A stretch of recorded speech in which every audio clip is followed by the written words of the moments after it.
स्वागत है आप सभी का मेरे चैनल में। आज हम कुछ महत्वपूर्ण क्वेश्चंस का आलोचना करेंगे जो कि आरएचटी और ओएसएसटी के लिए बहुत ही उपयोगी हैं। तो चलिए शुरू करते हैं। क्वेश्चन नंबर 1, शिव शंभू को बचपन में किसे पकड़ने की इच्छा होती थी? ए बुलबुल, बी तोता, सी बिल्ली, डी कौआ। तो यह क्वेश्चन लॉर्ड कर्जन निबंध से लिया गया है और इसमें बालक शिव शंभू बचपन में बुलबुल पकड़ने की इच्छा रखते थे, इसीलिए इसका सही उत्तर है ऑप्शन ए बुलबुल। क्वेश्चन नंबर 2, आप साधु हैं, आपको दुनियादारी समझ में नहीं आती, यह कौन किससे कहा है? ए नारद ने अप्सर को, बी अप्सर ने भोलाराम को, सी भोलाराम की पत्नी नारद को, डी अप्सर ने नारद को। तो यह प्रश्न भोलाराम का जीव निबंध से लिया गया है।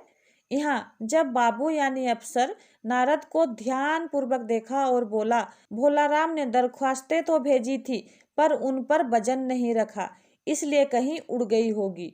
तब नारद ने कहा कि भाई ये बहुत से पेपर वेट तो रखे हैं, इन्हें क्यों नहीं रख देते?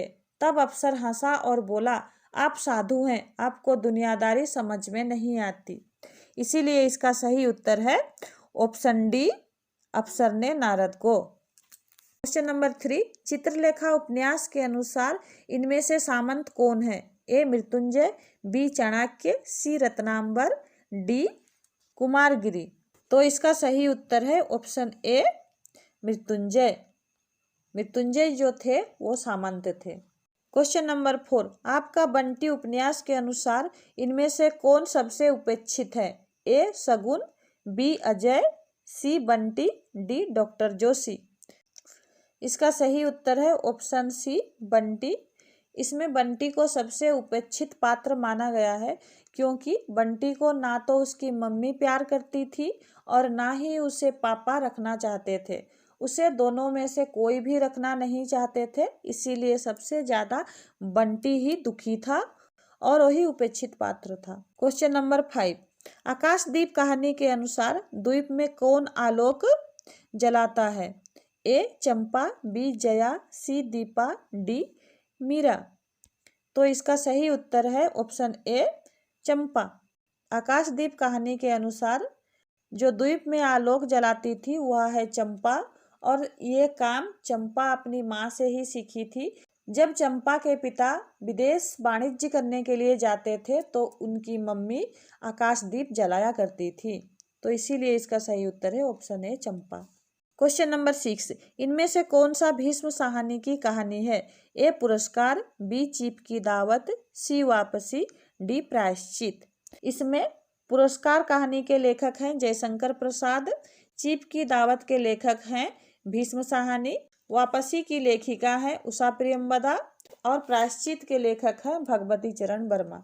तो इसीलिए इसका सही उत्तर है ऑप्शन बी चीप की दावत, जो कि भीष्म साहनी ने लिखे थे। क्वेश्चन नंबर 7, चंद्रगुप्त नाटक के अनुसार षड्यंत्रकारियों ने चंद्रगुप्त के बदले किसकी हत्या कर डालते हैं? ऑप्शन ए अलका की, बी कर्नेलिया की, सी अग्निवेश की, डी मालविका की। तो इसका सही उत्तर है ऑप्शन डी मालविका की। क्वेश्चन नंबर 8, चंद्रकला किससे चित्रकला सीखती थी? ए चंद्रकांता, बी मधुबाल, सी मनोरमा, डी रजनी। यह प्रश्न सिंदूर की होली से लिया गया है और इसका सही उत्तर है ऑप्शन सी मनोरमा। चंद्रकला मनोरमा से चित्रकला सीखती थी और मनोरमा 18 वर्ष की थी और वो एक विधवा थी। क्वेश्चन नंबर 9, बाबू वह औरत आपको बुला रही है, यह कौन किससे कहा है? ए रजिया की बेटी लेखक को, बी रजिया लेखक को, सी हसन लेखक को, डी लेखक हसन को। यह प्रश्न रजिया से लिया गया है और इसमें रजिया की जो पोती होती है वो लेखक के पास जाती है और उनसे कहती है कि वह औरत आपको बुला रही है, इसीलिए इसका सही उत्तर है ऑप्शन ए रजिया की बेटी लेखक को। क्वेश्चन नंबर 10, कुल्फी वाला कहाँ रहता था? अपने घर, लेखक के घर, मामा के घर, अष्टवक्रा के घर। तो इसका सही उत्तर है ऑप्शन डी अष्टवक्रा के घर। कुल्फी वाला अष्टवक्रा के घर में रहता था। क्वेश्चन नंबर 11, कौन कस्तूरी के लिए वन में ढूंढता है? मनुष्य, बाघ, मृग, तोता। यह क्वेश्चन कबीरदास जी का लिखा हुआ कविता से ली गई है और इसमें कस्तूरी कुंडल बसे मृग ढूंढे बन माही ऐसे घटी घटी राम है दुनिया जानत नाही। जिस प्रकार कस्तूरी यानी एक प्रकार का सुगंधित द्रव्य जो कि हिरण के नाभि में रहता है और उसी सुगंध को खोजते हुए हिरण बन बन ढूंढता रहता है, तो इसीलिए इसका सही उत्तर है ऑप्शन सी मृग। क्वेश्चन नंबर 12, सूरदास के अनुसार प्रेम करने का कारण ए अज्ञात, बी जाल है, सी मनमानी, डी इनमें से कोई नहीं। तो इसका सही उत्तर है ऑप्शन ए अज्ञात। सूरदास के अनुसार प्रेम करने का कारण अज्ञात है। क्वेश्चन नंबर 13, कनक कनक ते, यहाँ बिहारी ने दो कनकों का क्या क्या अर्थ बताया है। ए धतूरा और सोना, बी सोना और मिट्टी, सी सोना और धतूरा, डी सोना और रुपया। यहाँ पर जो बिहारी ने बताया है, पहला कनक का अर्थ होता है सोना और दूसरा कनक का अर्थ होता है धतूरा, इसीलिए इसका सही उत्तर है ऑप्शन सी। इसमें ऑप्शन ए नहीं होगा, पहले धतूरा नहीं होता, पहले सोना होता है बाद में धतूरा। क्वेश्चन नंबर 14, सिद्धार्थ के वनगमन के बाद यशोधरा कौन सा वस्त्र पहनती थी। ए सफेद, बी लाल, सी पीला, डी कसाय। तो इसमें जब सिद्धार्थ सिद्धि ज्ञान प्राप्त करने के लिए जंगल चले जाते हैं यानी वन में चले जाते हैं, तो यशोधरा कसाय वस्त्र धारण करती है। कसाय यानी गेरुआ वस्त्र जो कि साधु लोग धारण करते हैं, वही वस्त्र वो पहने रहती है, इसीलिए इसका सही उत्तर है ऑप्शन डी कसाय। क्वेश्चन नंबर 15, कुरुक्षेत्र काव्य के द्वितीय सर्ग किस पर आधारित है। युधिष्ठिर का प्रश्न और भीष्म का चिंतन, बी युधिष्ठिर का प्रश्न, सी भीष्म का उत्तर, डी इनमें से कोई नहीं। कुरुक्षेत्र काव्य के द्वितीय सर्ग में युद्ध के बारे में चिंतित युधिष्ठिर भीष्म के पास जाते हैं और उनको युद्ध के ध्वंस संबंधी प्रश्न पूछते हैं और भीष्म उस पर चिंतन कर रहे हैं, इसीलिए इसका सही उत्तर है ऑप्शन ए युधिष्ठिर का प्रश्न और भीष्म का चिंतन। क्वेश्चन नंबर 16, जुगनू कविता के कवि कौन है। ए हरि सिंह, बी हरिवंश राय बच्चन, सी हरिराम बच्चन, डी अमिताभ बच्चन। तो इसका सही उत्तर है ऑप्शन बी हरिवंश राय बच्चन जुगनू कविता के कवि हैं। क्वेश्चन नंबर 17, भारतवर्ष कविता के अनुसार हम किस में पले हुए हैं। ए प्रलय में, बी शांति में, सी सुख में, डी उत्थान में। तो भारतवर्ष कविता के अनुसार हम प्रलय में पले हुए हैं, इसीलिए इसका सही उत्तर है ऑप्शन ए। क्वेश्चन नंबर 18, किसको देखकर बाल विहंगिनी गाती है। ए चांद का पहला रश्मि को, बी माँ को, सी सूर्य का प्रथम रश्मि को, डी इनमें से कोई नहीं। तो इसका सही उत्तर है ऑप्शन सी सूर्य का प्रथम रश्मि को। सूर्य का प्रथम रश्मि को देखकर बाल विहंगिनी गाती है। क्वेश्चन नंबर 19, तोड़ती पत्थर के अनुसार पत्थर तोड़ते तोड़ते लगभग देर सो गई। ए दोपहर, बी रात, सी शाम, डी सुबह। यह प्रश्न तोड़ती पत्थर कविता से लिया गया है और इसमें एक मजदूरन पत्थर तोड़ रही थी इलाहाबाद के पथ पर और उसे पत्थर तोड़ते तोड़ते दोपहर हो आई थी, भरी धूप सर पे चढ़ी हुई थी, तो इसीलिए इसका सही उत्तर है ऑप्शन ए दोपहर। क्वेश्चन नंबर 20, बहुत दिनों के बाद कविता में किसका वर्णन किया गया है। ए मानव का, बी संसार का, सी फूलों का, डी प्रकृति का। तो बहुत दिनों के बाद कविता में किसका वर्णन है, यहाँ पर प्रकृति का वर्णन किया गया है, इसीलिए ऑप्शन डी इसका सही उत्तर है। क्वेश्चन नंबर 21, हिंदी में कौन सा वर्ण अंत में रहने से उसका उच्चारण नहीं होता। ए ओ, बी आ, सी छोटी ई, डी छोटी यू। तो इसका सही उत्तर है ऑप्शन ए ओ। ओ हमारा स्वर वर्ण है और हर व्यंजन वर्ण के लास्ट में स्वर वर्ण लगा हुआ होता है और जो कि हम उसका सेपरेट उच्चारण नहीं करते, इसीलिए इसका सही उत्तर है ऑप्शन ए ओ। क्वेश्चन नंबर 22, इनमें से कौन घोष वर्ण है। तो घोष वर्ण में प्रत्येक वर्ग का तीसरा, चौथा और पांचवा वर्ण आता है। इसके अलावा यो, रो, लो, व और हो ये भी घोष वर्ण के अंतर्गत ही आते हैं, इसीलिए इसका सही उत्तर है ऑप्शन डी गो घो ए। 2 है हमारा व्यंजन वर्ण का और 2 है स्वर वर्ण का। क्वेश्चन नंबर 23, अधमरा में कौन सा उपसर्ग है? ए अध, बी ओ, सी अधम, डी मरा। तो अधमरा में जो उपसर्ग है वो है ऑप्शन ए अध। क्वेश्चन नंबर 22, कौरव में कौन सा प्रत्यय है? ए वो, बी रो, सी ओ और डी औ। कौरव में जो प्रत्यय लगा हुआ है वो तद्धित प्रत्यय लगा हुआ है, कौरव प्लस ओ। इसीलिए इसका सही उत्तर है ऑप्शन सी ओ। क्वेश्चन नंबर 25, तेजो प्लस मैं इजकल टू क्या होगा? वर्ड बनाना है हमें तेजो प्लस मैं, तो इसका सही उत्तर है ऑप्शन ए तेजोमय, जो कि विसर्ग संधि है, तेजो प्लस मैं। क्वेश्चन नंबर 26, महाराजा यहाँ कौन सा समास है?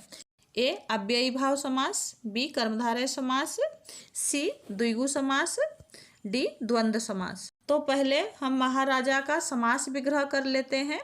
तो समास विग्रह अगर करेंगे महाराजा का, तो महान है जो राजा, तो इसीलिए इसका सही उत्तर है ऑप्शन बी कर्मधारय समास।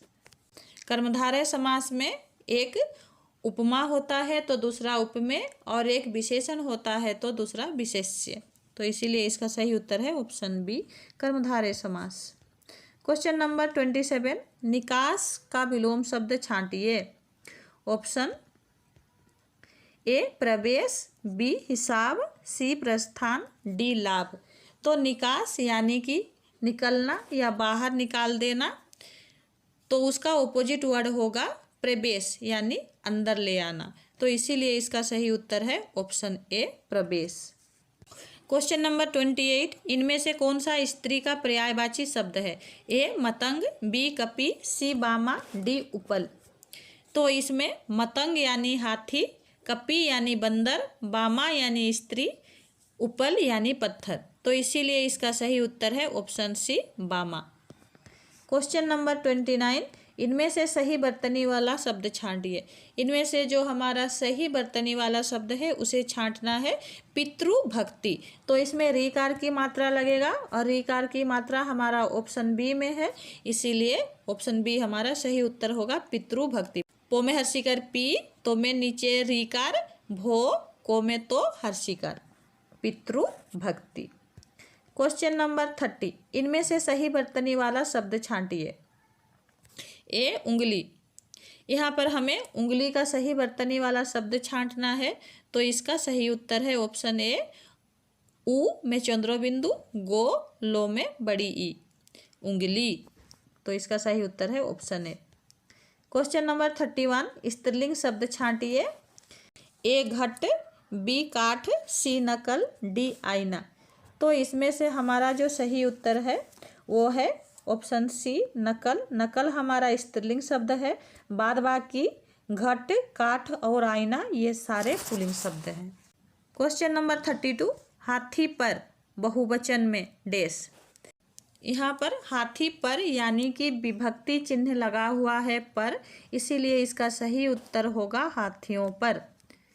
क्वेश्चन नंबर 33, छात्र ने शिक्षक से 2 प्रश्न पूछे, शिक्षक से कौन सा कारक है? ए करण कारक, बी कर्म कारक, सी अपादान कारक, डी कर्ता कारक। तो इसका सही उत्तर है ऑप्शन ए कर्म कारक। यहाँ हमारा प्रश्न में शिक्षक से पूछा गया है और से जो विभक्ति चिन्ह है वो करण कारक का होता है और अपादान कारक का होता है, लेकिन अपादान कारक में हमें अलगाव का बोध होना चाहिए, लेकिन यहाँ पर शिक्षक और छात्र का रिलेशन है, इसीलिए यहाँ पर ऑप्शन ए करण कारक होगा जिसका विभक्ति चिन्ह है से। और भी एक ट्रिक है, करण कारक में क्रिया के साथ किससे लगाकर अगर हम प्रश्न करते हैं, अगर हमारा उत्तर आ जाता है तो वो करण कारक कहलाता है। जैसे हमारा क्रिया है यहाँ पर पूछे, किससे पूछे, तो उसका उत्तर आ रहा है शिक्षक से, तो इसीलिए इसका सही उत्तर है ऑप्शन ए करण कारक। क्वेश्चन नंबर 34, काफी लोग यहाँ किस प्रकार का विशेषण है? ए अनिश्चित संख्यावाचक, बी निश्चित संख्यावाचक, सी अनिश्चित परिमाणवाचक, डी निश्चित परिमाणवाचक। तो इसका सही उत्तर है अनिश्चित संख्यावाचक। तो अनिश्चित संख्यावाचक में जिन विशेषण शब्दों से निश्चित संख्या का बोध नहीं होता उसे अनिश्चित संख्यावाचक विशेषण कहते हैं। क्वेश्चन नंबर 35, मैंने घर लौटकर खाना खाया। इसमें से असमापिका क्रिया छांटिए। ए मैंने, बी घर, सी लौटकर, डी खाया। तो असमापिका क्रिया यानी कि जहाँ पर क्रिया खत्म ना हुई हो, तो इसीलिए इसका सही उत्तर है ऑप्शन सी लौटकर। मैंने घर लौटकर खाना खाया, इसमें असमापिका क्रिया है लौटकर। क्वेश्चन नंबर 36, हिंदी में काल कितने प्रकार के होते हैं? 1, 2, 4, 3। तो हिंदी में काल 3 प्रकार के होते हैं, वर्तमान काल, भूतकाल और भविष्यत काल। इसीलिए इसका सही उत्तर है ऑप्शन डी 3। क्वेश्चन नंबर 37, इनमें से संयुक्त वाक्य छांटिए। ए वह आएगा और मैं जाऊंगा, हमने खाना नहीं खाया, उसने खा लिया होगा, उसने कहा कि मैं निर्दोष हूँ। तो इसका सही उत्तर है ऑप्शन ए वह आएगा और मैं खाऊंगा। इसमें और लगा हुआ है संयुक्त में 2 सरल वाक्य समूचे बोधक अव्यय द्वारा जुड़े होते हैं, तो वह संयुक्त वाक्य कहलाता है। यहाँ पर हमारा और है और हमारा समुच्चय बोधक अव्यय होता है, इसीलिए ऑप्शन ए वह आएगा और मैं जाऊंगा इसका सही उत्तर है। क्वेश्चन नंबर 38, रचना की दृष्टि से वाक्य के कितने भेद होते हैं? 5, 4, 3, 2। तो रचना के आधार पर वाक्य के 3 भेद होते हैं, सरल वाक्य, संयुक्त वाक्य और मिश्रित वाक्य। इसीलिए इसका सही उत्तर है ऑप्शन सी 3। क्वेश्चन नंबर 39, कांटा निकलना, इस मुहावरे का अर्थ छांटिए। ए बाधा दूर होना, बी विपद आ जाना, सी अत्यंत लज्जित होना, डी खत्म होना।